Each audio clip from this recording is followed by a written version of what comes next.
జై శ్రీమన్నారాయణ. ఇది పండుగప్పు చేప అండి. దీనికి పులుసు చేస్తున్నాను అనమాట.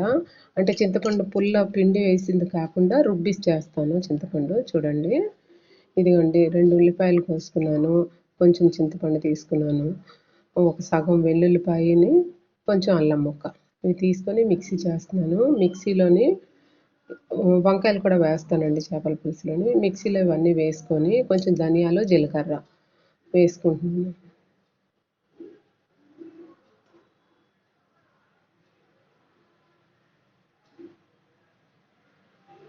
ధనియాలు జీలకర్ర వేసుకున్నాను, 2 ఎండుమిరపకాయలు వేసుకున్నాను, సగం ఉల్లిపాయ ఉంచేసానండి పోపు కోసం. ఇవ్వండి, ఇలా కొంచెం కచ్చాపచ్చగా కొట్టుకున్న తర్వాత అప్పుడు మిక్సీలోని చింతపండు వేసి కొంచెం నీళ్ళు వేసి చేస్తే చింతపండు రుబ్బు అయిపోద్ది. అంటే పుల్ల మనం పిండి వేయకుండా ఇలా వేస్తున్నాను అనమాట.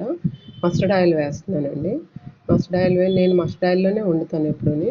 మస్టర్డ్ ఆయిల్ వేడెక్కిన తర్వాత కొంచెం ఏమో మెంతులు, ఆవాలు, ఈ 2 వేసి సగం ఉల్లిపాయ ఉంచాను కదా, అది వేసి వేయించి ఈ మనం రుబ్బు ఉంచుకున్నాం కదండి, అది వేసి వేయించాలి. కరివేపాకు వేసాను పోపులోకి.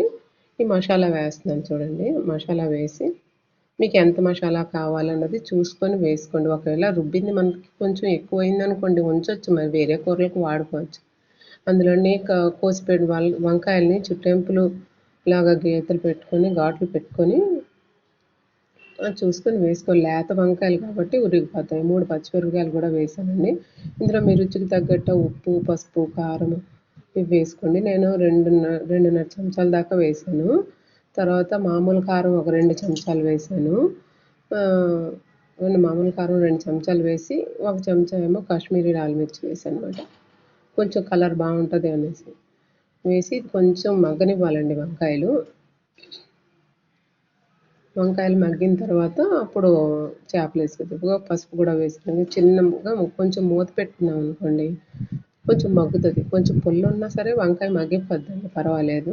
దీంట్లో నీళ్ళు పోసుకోవాలి. ఇప్పుడు ఆ మిక్సీ గిన్నె కడిగిన నీళ్ళు, మీకు ఎంత నీళ్ళు కావాలన్నది అంత నీళ్ళు వేసుకోండి. వేసిన తర్వాత ఇక వంకాయ కొంచెం దగ్గరికి అయింది కదండి, ఇప్పుడు ఇందులో చేప ముక్కలు వేసుకోవాలి. మాకు పులుపు ఎక్కువ అవసరం లేదు కాబట్టి నేను తక్కువగా వండుతున్నాను, ఒక్క పూటకే కాబట్టి. మీ రుచికి తగ్గట్టు చింతపండు పెంచుకోవచ్చు. పుల్లపిండి వేసుకున్నా అదొక విధం, ఇదొక విధం అన్నమాట. మీరు ఎలాగన్నా వేసుకోవచ్చు. ఇలాగ వేసి వండి చూడండి. అంటే ఎక్కువ పుల్ల వేసామనుకోండి, పులుపు అది ఎక్కువ మంది ఉంటే అయిపోతుంది. మా ఇద్దరి కోసం కాబట్టి నేను తక్కువ వేస్తాను. చేప కొంచెం ఉడికాక టమాటాలు వేస్తాను. ఇలాగే వేసేస్తానండి టమాటాలు. అవి మా గార్డెన్లోవే. చూడండి, చిన్న మంట మీద చేప ఉడకనివ్వాలి. చూసారా, ఇది ఎలా ఉడికింది ఒక 5 నిమిషాలకి వంకాయలు చేపను.